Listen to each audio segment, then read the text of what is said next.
நமக்கு என்ன சொல்லுது அப்படின்னா, அன்பர் வேடமே சிந்தை செய்வார் என்று சொல்லி ஏற்கனவே நம்ம பார்த்துருக்கோம். எப்பொழுதும் மெய்ப்பொருள் அவர் ஒரு அரசராக இருந்தாலும் கூட எப்பொழுதும் தொண்டருடைய வேடத்தையே நினைச்சிட்டு இருப்பாங்க. நம்ம தொண்டருடைய திருநீர் உடுத்துறாக்கம் இதுதான் எப்பொழுதும் மனசுல வச்சுட்டு இருப்பாங்க. தொண்டர் வேடத்தை நினைச்சாவே பெரிய புண்ணியம். அதோட வேடம் கைதோல வீடு எளிதாம் அப்பர் சாமி சொல்லுவார்.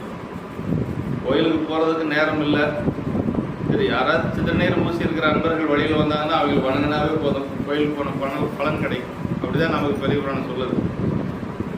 கோயிலுக்கு போக முடியல, சாமி கும்பிட்றதுக்கு நேரம் இல்லை, திருநீர் பூசணைக்கு யாராவது வந்துட்டு போயிட்டு இருப்பாங்க பார்த்தீங்களா, அவங்களுக்கு போய் வணங்கினாவே போதுமா.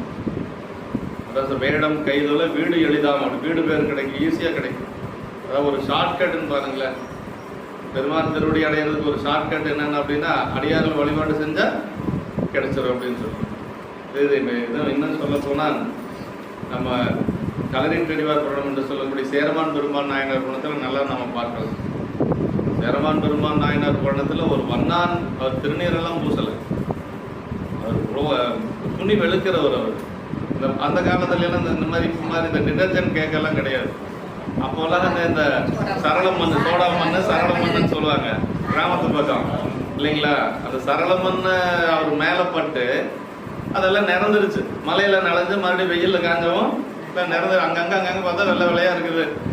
அந்த காட்சியே அவருக்கு திருநீர் மாதிரி தெரிஞ்சிருக்குது. அரசருக்கு திருநீரை பார்த்தாவே நமக்கு திருநீரா தெரியுதுன்னா கொஞ்சம் சந்தேகமா தான் இருக்குது இல்லைங்களா.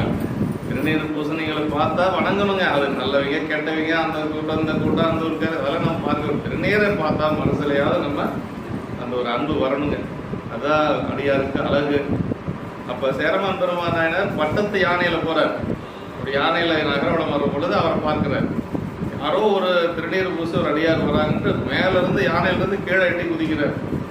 கீழே வேகமா குதிக்கிறார். அப்படி குதிச்சு போய் முன்னாடி நின்று சுவாமி அப்படின்னாரு. அவருக்கு எப்படி இருக்கு, ஒரு அரசர் வணங்கினா ஊர் வண்ணானுக்கு எப்படி இருக்கு, யாரென்று என்னை கொண்டது அடியேன் அடி வண்ணான் அப்படிங்கிறார். அப்படி சொல்றது, யாரென்று என்னை கொண்டது அடியேன் அடி வண்ணான். நீங்க நினைக்கிற மாதிரி நான் பெரிய அடியாரெல்லாம் இல்லை சாமி, நான் ஒரு ஊர் வண்ணா அப்படின்னு சொன்ன உடனே இவரு சொல்றாரு அடியேன் அடிச்சேரன் அப்படின்னாரு. அடிச்சேரன் அடியேன் அப்படின்னாரு. அப்படி சொல்லிட்டு அவர் என்ன சொல்றாருன்னா, திருநீற்று வாரவேடம் நினைப்பித்தீர் வருந்தாத ஏகமனம் மொழிந்தார் அப்படின்னு. நீ ஒன்றும் வருத்தப்படாத, யாரும்